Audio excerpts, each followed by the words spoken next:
শাকিব ভাইয়ের সাথে তো আমার আসলে পূজার একটা সিনেমা করার কথা ছিল। এখনো আমরা এটা নিয়ে কথা বলছি।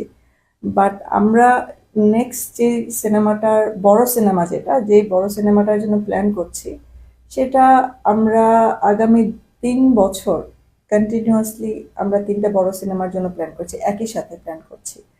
তো সেটা নিয়ে শাকিব ভাইয়ের সাথে আমার কথা হচ্ছে এবং এটা নিয়ে আমরা অলমোস্ট অনেকখানি এগিয়েও গিয়েছি।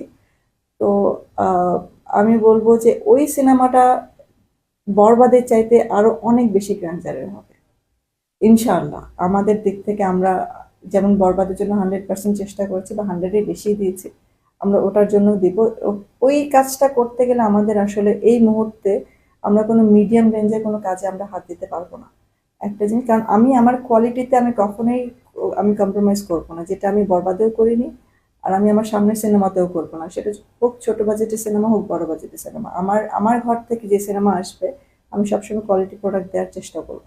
তো এখন এই বড় সিনেমাটার জন্য আমাকে তো কাজ করতে হবে এবং আম, অনেকটা লম্বা সময়ই কাজ করতে হবে। তো এটার জন্য আমি কোনো রিস্ক নেব না, আমি কোনো কমতি রাখবো না, আমার দর্শককে হতাশ করবো না। দর্শকের জন্য সিনেমা বানানো, ওনাদের জন্য বেস্টটা দেবো বলেই আমি একটা সময় নিয়ে কাজটা করব, গুছিয়ে কাজটা করতে চাই।